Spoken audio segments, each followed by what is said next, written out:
Hello दोस्तों, आपका हमारे YouTube चैनल में स्वागत है। दोस्तों, जिन अभ्यर्थियों का दोगुना कट ऑफ में नंबर आ चुका है उनके डॉक्यूमेंट वेरिफिकेशन होने हैं और जब डीवी होगी, डॉक्यूमेंट वेरिफिकेशन होंगे, उसमें बहुत सारी अभ्यर्थी है वो बाहर होने वाले हैं।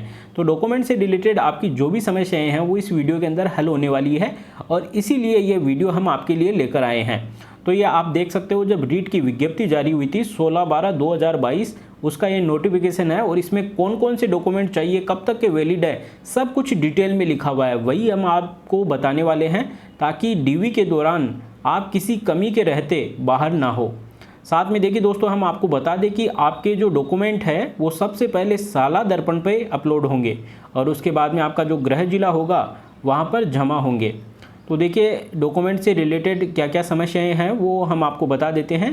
तो देखिए, नीचे की ओर हम चलते हैं, स्क्रॉल करते हैं, ये विज्ञप्ति है और इसमें देखिए यहाँ पे लिखा हुआ है पॉइंट, एक एक पॉइंट को हम आपको बता देते हैं।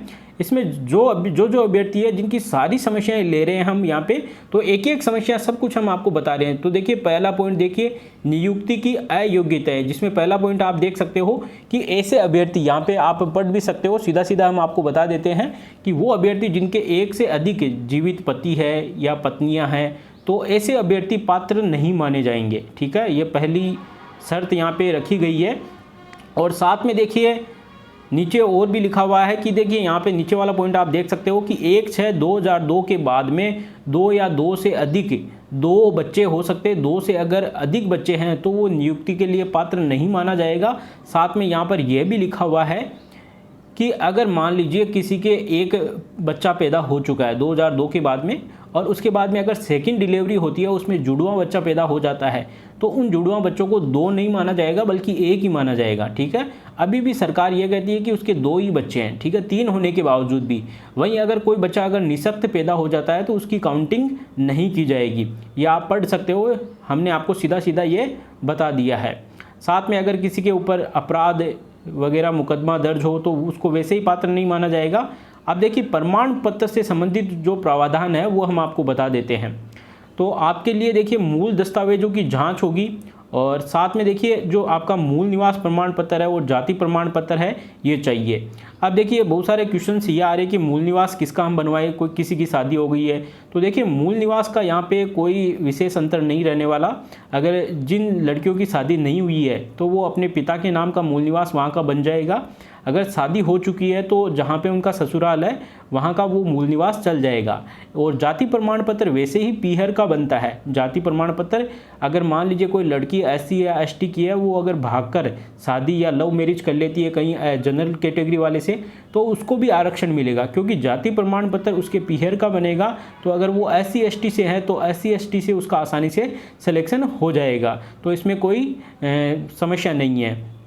अब देखिए साथ में और क्या लिखा हुआ है, साथ में आप देख सकते हो जो ST SC वाले हैं, SC ST वाले, उनके जो जाति प्रमाण पत्र है वो आजीवन वैलिड है, जीवन पर्यंत चलेंगे। लेकिन जो OBC वाले हैं उनका 1 साल तक मान्य है। यहाँ पर आप देख सकते हो, हम आपको सीधा सीधा बता देते हैं। देखिए तीसरा पॉइंट आप देख सकते हो कि कार्मिक विभाग की अधिसूचना दिनांक 20/1/2022 के अनुसार आवेदक को वर्ग विशेष, अनुसूचित जाति, अनुसूचित जनजाति, अन्य पिछड़ा वर्ग, अति पिछड़ा वर्ग, आर्थिक रूप से कमजोर वर्ग का लाभ तभी देय होगा जब आवेदक का उक्त प्रमाण पत्र इस भर्ती के, देखिए ध्यान से देखना, इस भर्ती के लिए आवेदन करने की अंतिम तिथि तक, अंतिम जो आपने आवेदन किया था उसकी अंतिम तिथि तक या इससे पूर्व का सक्षम अधिकारी द्वारा जारी किया गया हो। तो देखिए आपने जो रीट का आवेदन किया था उसकी जो अंतिम दिनांक थी उससे पहले पहले के ये डॉक्यूमेंट आपके होने चाहिए, एक सक्षम अधिकारी द्वारा ये जारी किए हुए होने चाहिए। अभ्यर्थियों को उनके वर्ग में आरक्षण लाभ प्रमाण पत्र जारी होने के दिनांक से देय होंगे और अभ्यर्थी के पास सक्षम प्राधिकारी द्वारा जारी प्रमाण पत्र आवेदन भरने की, देखिए यहाँ पे साफ साफ लिखा हुआ है कि आवेदन भरने की अंतिम जो तिथि थी उससे पूर्व के होने चाहिए। अंत अभ्यर्थी, देखिए यहाँ पे लिखा हुआ है, अंत भर्ती हेतु अभ्यर्थियों की श्रेणी के संबंध में उसकी पात्रता का मूल्यांकन आवेदन की अंतिम तिथि तक जारी प्रमाण पत्र के आधार पर किया जाएगा। ये देखिए साफ साफ लिखा हुआ है। अब देखिए बहुत सारे अभ्यर्थी ये बोल रहे हैं कि अभी हम डॉक्यूमेंट बनवा ले, जाति प्रमाण पत्र मूल निवास अब बनवा ले, या तो वो अभी वैलिड नहीं है, पहले के ही चलेंगे। अगर देखिए यहाँ पर साथ साथ में एक निर्देश ये भी दिया गया है कि अगर मान लीजिए किसी ने किसी भी कारणवश अगर वो डॉक्यूमेंट नहीं बना पाया है, जब आपकी आवेदन की अंतिम तिथि थी उससे पहले के डॉक्यूमेंट नहीं बना पाया है कि कोई कारण हो गया है और बाद में अगर अब वो बनाता है तो क्या वो वैलिड होंगे? तो उसके लिए आपको एक घोषणा पत्र देना होगा और सही कारण बताना होगा। अगर वो कारण सही पाया जाता है तो आपका डॉक्यूमेंट मान्य होगा। अगर आपने कोई ऐसा ही फर्जी कारण बता दिया है तो आपके डॉक्यूमेंट्स वेरिफिकेशन नहीं होंगे, आपको अपात्र माना जाएगा। अब देखिए जाति प्रमाण पत्र से संबंधित बहुत सारी समस्याएं आ रही है, वो देखिए यहाँ पे साफ साफ लिखा हुआ है। पहला पॉइंट देखिए, अनुसूचित जाति जनजाति के लिए जो जाति प्रमाण पत्र की अवधि देखिए यहाँ पे जीवन पर्यंत होगी।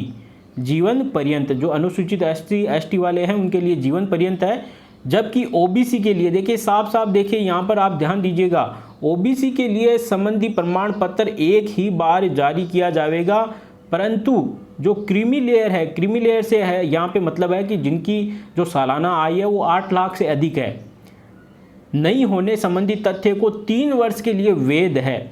अब देखिए जो नॉन क्रीमी लेयर से आते हैं, मतलब जिनकी सालाना आय 8 लाख से कम है पारिवारिक आय, तो उनके जो जाति प्रमाण पत्र है वो 3 साल तक वैलिड है।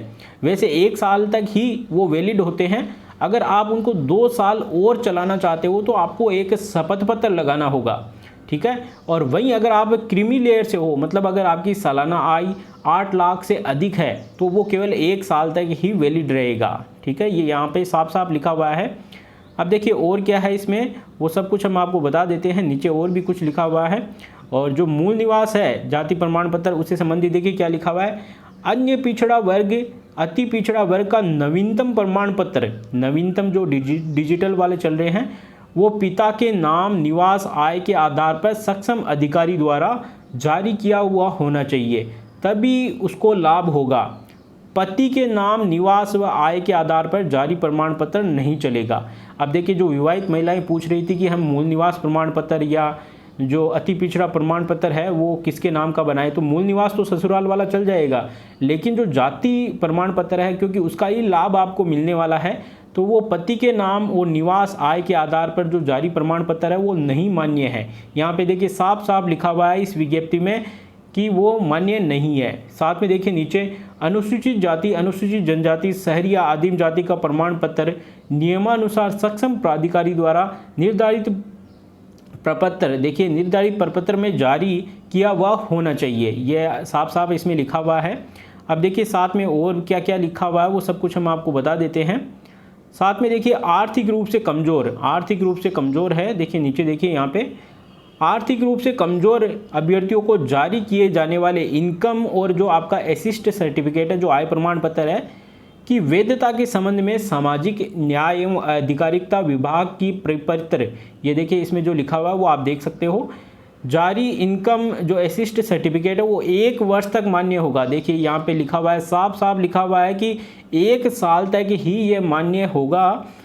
एक बार उक्त इनकम या असिस्ट सर्टिफिकेट जारी होने के उपरांत प्रार्थी आगामी वर्ष में आर्थिक कमजोर वर्ग के लिए निर्धारित मापदंडों के, देखिए आगे क्या लिखा हुआ है वो भी हम आपको बता देते हैं, नीचे की तरफ हम चलते हैं, अनुसार अगर पात्र है, अगर वो पात्र है, आगे भी मान लीजिए उसका जो सर्टिफिकेट है इनकम या असिस्ट सर्टिफिकेट 1 साल तक वैलिड रहता है, लेकिन अगर मान लीजिए वो आगे भी पात्र है इसके लिए और उसने अगर नहीं बनाया है क्योंकि आवेदन की अंतिम तिथि थी, उसके बाद में मान लीजिए डॉक्यूमेंट जब वेरिफिकेशन होंगे उससे पहले ही अगर उसकी डेट कंप्लीट हो रही है, जो भी उसने जो बनाए थे डॉक्यूमेंट्स, तो आपको देखिए क्या करना है उस स्थिति में, जो ऐसी स्थिति में प्रार्थी से सत्यापित संलग्न शपथ पत्र के आधार पर पूर्व में जारी इनकम या असिस्ट सर्टिफिकेट को ही मान लिया जाएगा।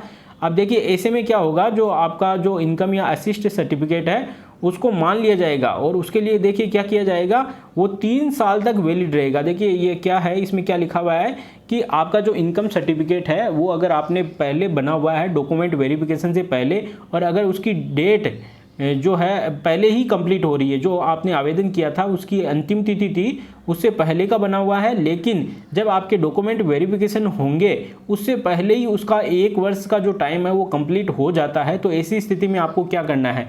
अब बहुत सारे अभ्यर्थी पूछ रहे हैं कि क्या अभी हमें नया जो प्रमाण पत्र है इनकम सर्टिफिकेट वापस बनवाना पड़ेगा? नहीं, आपका क्या होगा, ये 3 साल तक के लिए वैलिड है और इसमें आपका एक शपथ पत्र लग जाएगा। और कोई समस्या नहीं है। आगे देखिए, आगे अगला पॉइंट देखिए, अध्यापक के पद पर नियुक्ति हेतु निर्धारित शैक्षिक प्रशिक्षण की योग्यता से संबंधित परीक्षाएं ऑनलाइन आवेदन की निर्धारित अंतिम तिथि, ये देखिए साफ साफ यहाँ पे लिखा हुआ है।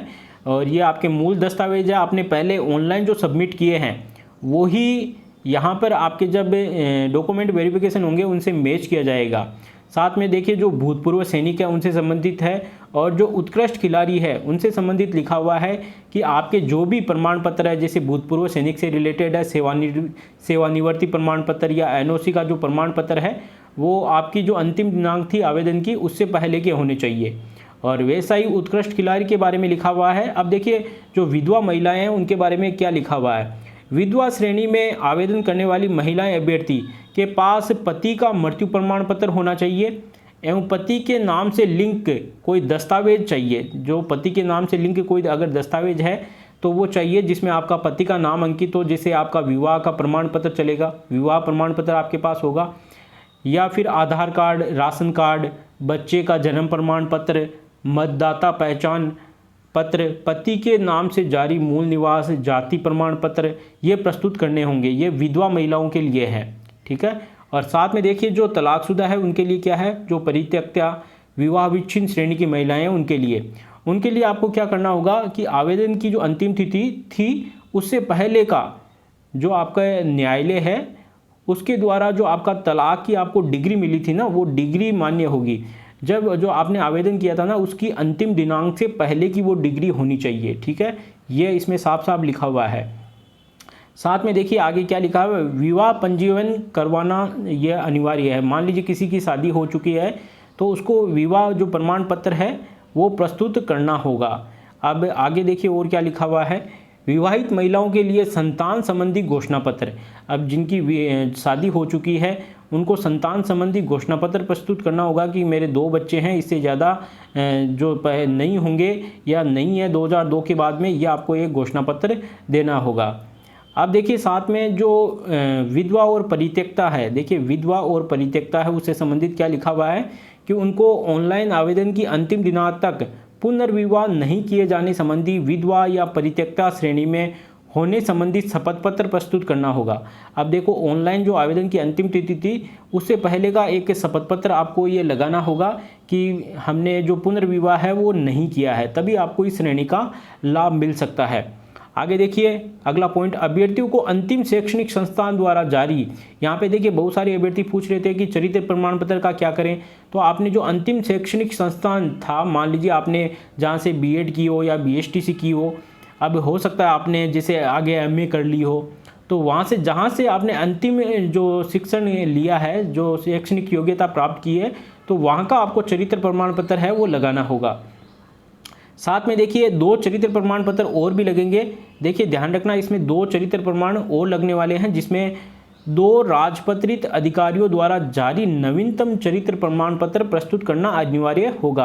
अब बहुत सारे अभ्यर्थी पूछ रहे थे कि कितने चरित्र प्रमाण पत्र हमें लगाने होंगे, तो यहाँ पर देखिए साफ साफ विज्ञप्ति में लिखा हुआ है कि 3 चरित्र प्रमाण पत्र आपके लगने वाले हैं। एक तो अंतिम शैक्षणिक संस्थान का और 2 आपके जो राजपत्रित अधिकारी है उनके द्वारा जारी नवीनतम चरित्र प्रमाण पत्र चाहिए। अब देखिए आगे पुलिस सर्टिफिकेट। अब बहुत सारे पूछ रहे हैं कि पुलिस सत्यापन प्रमाण पत्र वो भी क्या अभी हमें बनवाना होगा, तो वो अभी आपको नहीं बनवाना। देखिए इसमें लिखा हुआ है, अभ्यर्थियों को चयन के उपरांत आचरण संबंधी पुलिस सत्यापन प्रमाण पत्र तथा समय नियुक्ति प्राधिकारी को प्रस्तुत करना होगा, जिसमें आवेदक के विरुद्ध ऐसी आपराधिक धारा का उल्लेख नहीं होना चाहिए। जब आपका सिलेक्शन हो जाएगा और जब आपको कोई स्कूल वगैरह दी जाएगी ना, वहाँ पे ये जमा होगा, तब आपको बनवाना होगा, अभी इसकी ज़रूरत नहीं है।